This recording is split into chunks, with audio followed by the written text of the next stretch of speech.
It feels like a lifetime ago when Nicholas and I first met. College was a whirlwind, but it wasn't until our senior year that we truly saw each other. At first, it was just those lingering looks between classes, the soft touches when passing through crowded hallways. But before I knew it, we were inseparable. Nicholas was different, so incredibly patient, kind, and intelligent. I often wondered how I got so lucky. By the time we graduated, we'd already decided we didn't want to let go. He had plans to move to New York for a high-powered finance job, and I was about to enter the world of fashion in Paris. Our dreams were big, and the distance between us was nothing more than a temporary challenge. Or so I thought.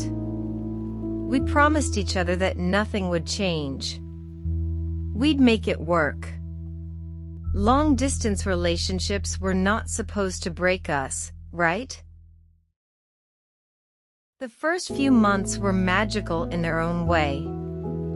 Late-night calls, random text messages filled with love, and surprise gifts sent across the globe.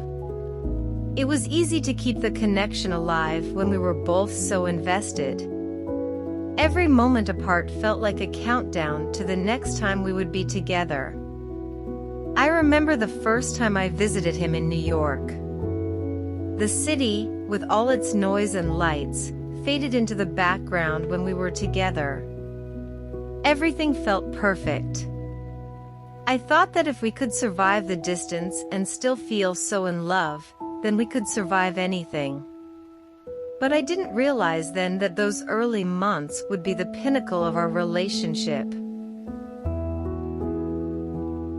As time passed, things started to shift. Not dramatically at first, but subtly.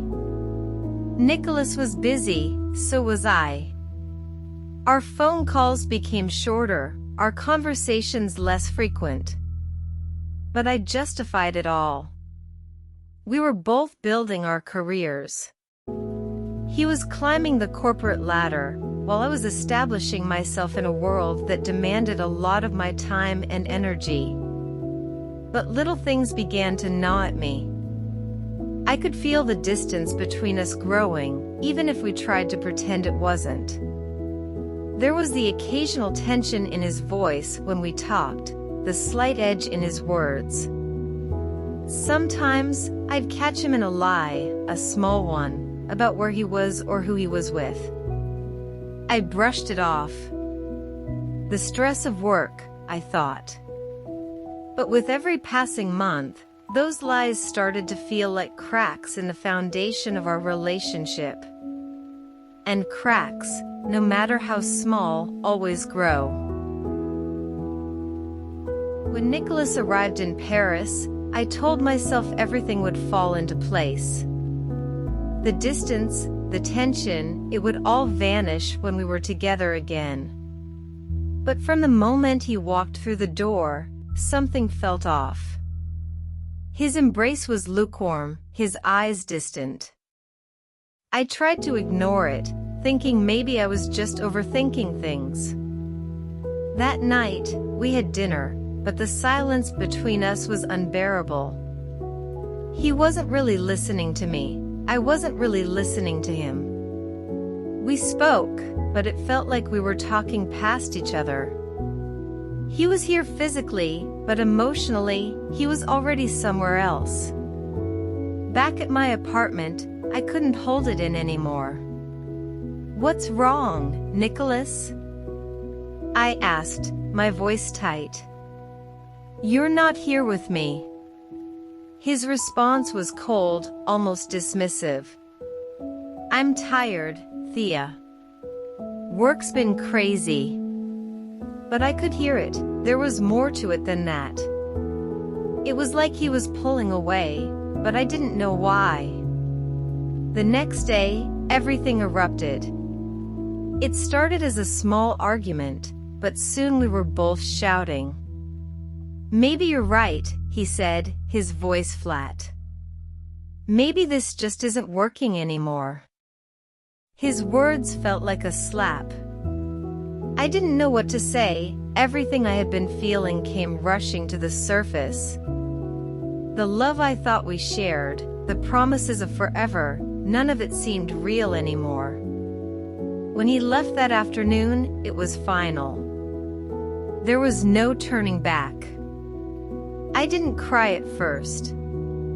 I just sat there, stunned by the reality of what had happened.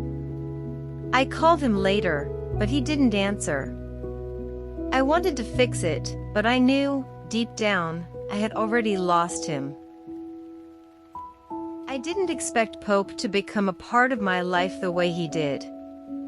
At first, he was just a colleague, a friendly face in a sea of fashion designers, photographers, and models. He was young, vibrant, and had this unshakable confidence that both irritated and intrigued me. But it didn't take long for me to notice how different he was from Nicholas. Pope's energy was contagious, and he made everything feel exciting, unpredictable. He had this way of making even the mundane moments feel like an adventure. It started small. Drinks after work, a casual lunch to talk about design trends, or just wandering around the city to unwind. At first, it wasn't anything more than friendly. I told myself that this was just a friendship, something harmless. But the more time I spent with Pope, the more I found myself craving his presence. There was something magnetic about him. Something I hadn't felt in a long time. I hadn't realized how much I'd been missing that kind of attention that Nicholas had stopped giving me months ago. Nicholas was always busy, his career demanding more and more of his time. I had tried to fill that space with calls and messages, but the responses always felt distant, lacking. Pope, on the other hand, was there. He was present. He listened to me, laughed with me, and he seemed genuinely interested in who I was, something I hadn't felt in ages. The first time Pope touched me, I didn't pull away. We were walking down the street, late one evening, and the city lights shimmered around us. I was tired, my thoughts swirling, when Pope reached out and gently took my hand. The warmth of his fingers sent a shock of awareness through me. It wasn't a grand gesture, but in that moment, it felt like everything was different.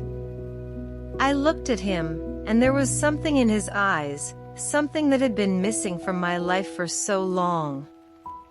He didn't need to say anything. I knew exactly what he was offering, and a part of me wanted to take it.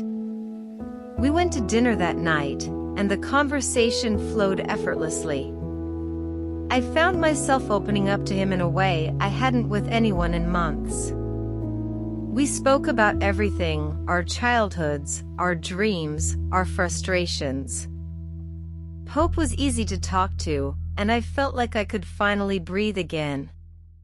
He made me feel alive in a way I had almost forgotten was possible. The boundaries I had built between us started to erode with each passing day.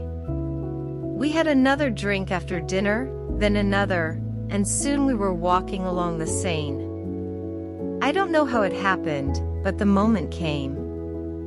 I knew I shouldn't have kissed him, but I did. The taste of his lips was like a burst of something I didn't even know I was starving for. I pulled away almost immediately, my heart racing with guilt, but Pope just smiled at me, softly, knowingly. "Don't overthink it," he said. And in that moment, I realized I wasn't just physically attracted to him. There was an emotional pull, too. Something I hadn't allowed myself to feel for so long. I didn't tell Nicholas about it, of course. How could I? I told myself it was just a moment of weakness. A mistake. But the more I spent time with Pope, the more I realized that I was lying to myself. I didn't want it to be a mistake. I didn't want to feel ashamed. The days went by in a blur, filled with late-night conversations, laughter, and quiet moments that felt like I was coming alive again. Every time I looked at Pope, I felt this rush of excitement I hadn't felt with Nicholas in ages. The worst part was, I couldn't stop myself.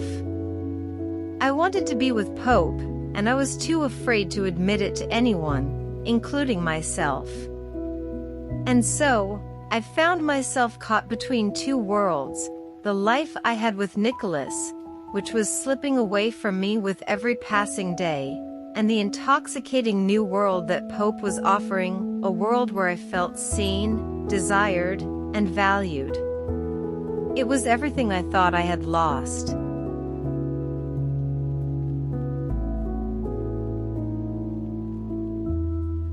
In the months that followed, I found myself spending more and more time with Pope. It was easy to justify it. He was my friend, we worked together.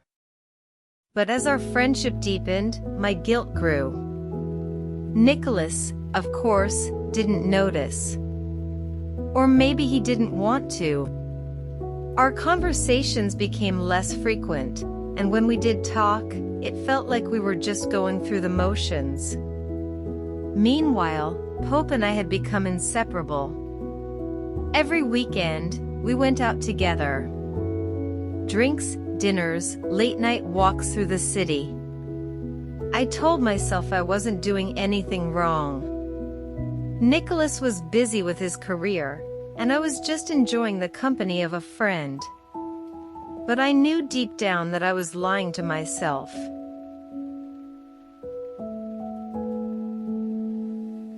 The first time I slept with Pope, it felt like the world stopped spinning. Time seemed to stretch and bend, leaving me suspended in a moment that defied everything I had once known. It wasn't planned. It wasn't thought out. It was sudden, reckless, and completely against everything I had ever believed in. But in that brief instant, I felt alive in a way I hadn't in years. A rush of emotions flooded through me, and I couldn't tell where the guilt ended and the excitement began. It was like being caught in a storm, and for once, the chaos felt freeing rather than suffocating.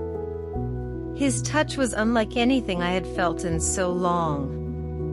Electric. Desperate. It consumed me. I'd spent so many nights feeling empty, alone in a relationship that had long since lost its spark, and here, in the dark, I felt wanted. I felt seen. I had forgotten what it was like to be desired, not just for what I could give, but for who I was. For the first time in what felt like forever, someone wanted me in a way that wasn't attached to an expectation or a duty. And as much as I knew I should resist, my body betrayed me. I was torn. Torn between what I had done and the way I had felt, the way Pope had made me feel, something I hadn't even realized I was starving for. Guilt twisted in my chest, sharp and heavy, but it was overshadowed by something darker, something I couldn't escape. Excitement. Desire. The rush of something new, something forbidden. It called to me like an irresistible force, drowning out the rational thoughts that screamed at me to stop. I had betrayed Nicholas, yes. That was the truth. It was right there, in front of me, undeniable. But the truth didn't make it any easier to accept. Nicholas had stopped being there for me long before I crossed that line.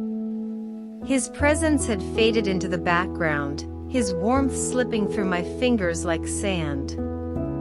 He had distanced himself so slowly, I hadn't even noticed at first. But eventually, it became impossible to ignore. His touch had become absent, his eyes no longer holding the affection they once had. He was there, but he wasn't. He was just distant. I had tried. I really had. I tried to keep things alive, to hold on to something that was slipping away, but no matter how hard I clung to the idea of us, it wasn't enough. He wasn't enough. I was left hollow, empty in a relationship that felt like it was already over, no matter how much I wanted it to be different.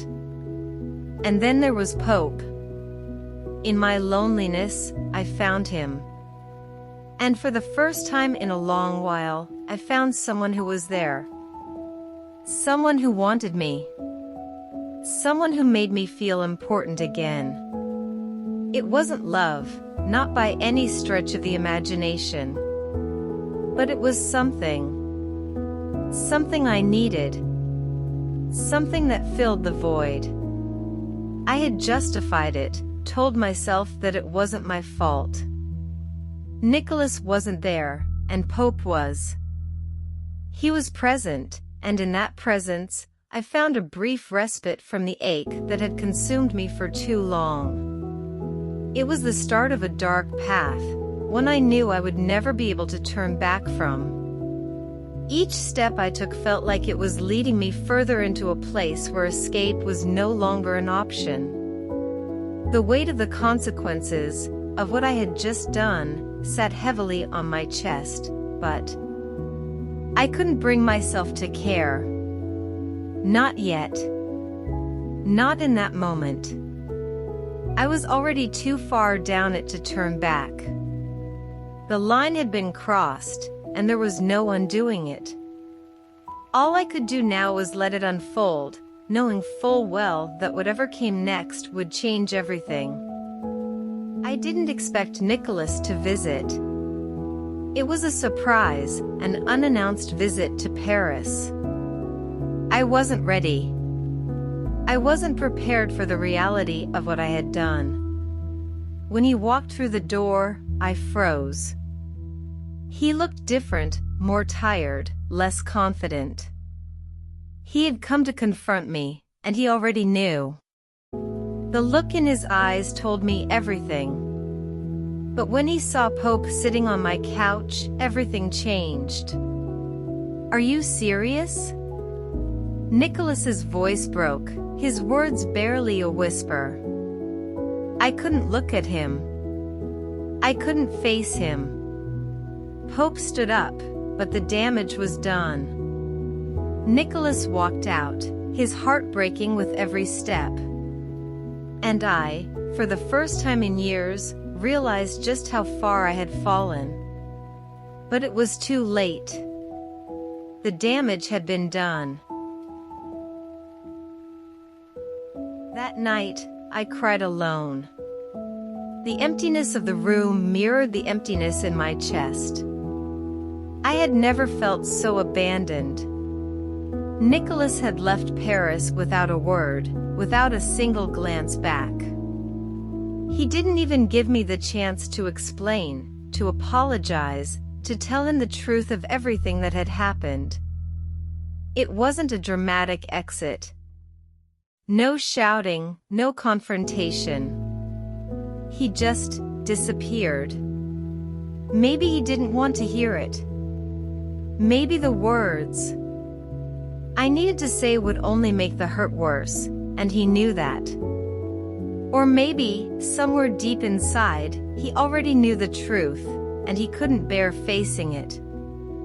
I could see it in his eyes when I last saw him, the faint flicker of something, disappointment, disgust, or maybe just exhaustion. I couldn't bring myself to stop him, even though I wanted to beg for a chance to explain. But I knew that pleading would only drive him further away. So, I let him go. And with that, I let everything go. When the dust finally settled, when the noise of our final moments together faded, it was over. Just like that. Nicholas and I never spoke again. I couldn't even bring myself to reach out. It was like he had erased me from his life completely, every trace of me gone. He blocked me on every platform, removed me from his world as though I had never existed. It was brutal in its finality, cold, unfeeling. I'd always feared a moment like this, but now that it was here, I couldn't deny how much it stung. I thought I could handle it. I thought I could simply move on, start fresh. Hope was there, always there, ready to catch me when I fell. He was everything I thought I needed, everything Nicholas had failed to be. He was present, attentive, and for a while, that was enough. I tried to convince myself that what I had with Pope was real, that he was the one who could fill the void Nicholas had left behind. But no matter how hard I tried to convince myself, the truth lingered like an unhealed wound. I told myself it was the right choice, that I deserved someone who would truly see me, and Pope was capable of giving me that. I told myself I was better off. But the lies, the distractions, they didn't last. I never stopped missing him. Not really. Not in the way that made sense. It wasn't just the absence of him physically, it was the absence of everything he represented, the quiet moments shared, the way he used to look at me like I was the only person in the room. I missed the sound of his voice calling my name, the warmth of his hand resting on mine. I missed the way he used to make me feel safe, like I wasn't lost in the chaos of the world. There were nights when I would lay awake, staring at the ceiling, the silence in the dark more suffocating than any argument we'd ever had. I would think about what we had been, what we could have been if I hadn't made the choices I did. And each thought was a dagger to my heart, a reminder of the mess I'd created. I tried to move forward with Pope, but each time I looked into his eyes, I saw the shadow of something I couldn't forget, the ghost of what I had thrown away.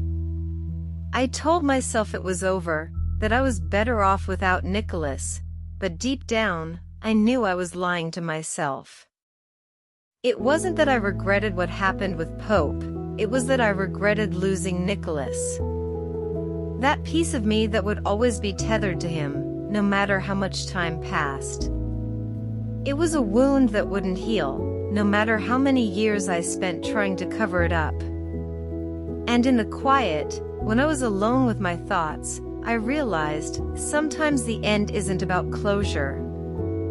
Sometimes, it's just about the silence that follows, the way it leaves you questioning if you've done enough to deserve the peace you're trying to build. A few years later, I married Pope. On the surface, it was everything I thought I wanted. A beautiful wedding, surrounded by friends and family, the kind I had always imagined. Everything seemed perfect. We built a life together, one of stability, love, and certainty. But no matter how much I loved Pope, I couldn't shake the memory of Nicholas. Sometimes, late at night, when everything around me felt still and perfect, I'd lie awake beside Pope, and think of Nicholas, the man I destroyed, the man I lost. In the quiet, I would remember the way his eyes looked when he realized I was leaving him, the confusion and the hurt. The man I once promised forever to, only to break that promise. I heard things about Nicholas. How he never fully recovered from what I did to him. How he fell into a depression, struggled to find meaning, to pick up the pieces of his life after me. I knew then that my actions had left a mark on him that would never fade. I thought I could forget. I convinced myself I had moved on. But now, standing beside Pope, the truth was clear. I had married the man I thought I wanted, the one who gave me everything I thought I needed. But Nicholas, he would always be the one I lost. Some losses don't heal. No matter how much time passes, they linger, leaving a quiet ache that never fully fades. If you like this story and felt connected, please subscribe. Thanks for watching Gaby's Cheating Stories. See you on the next one.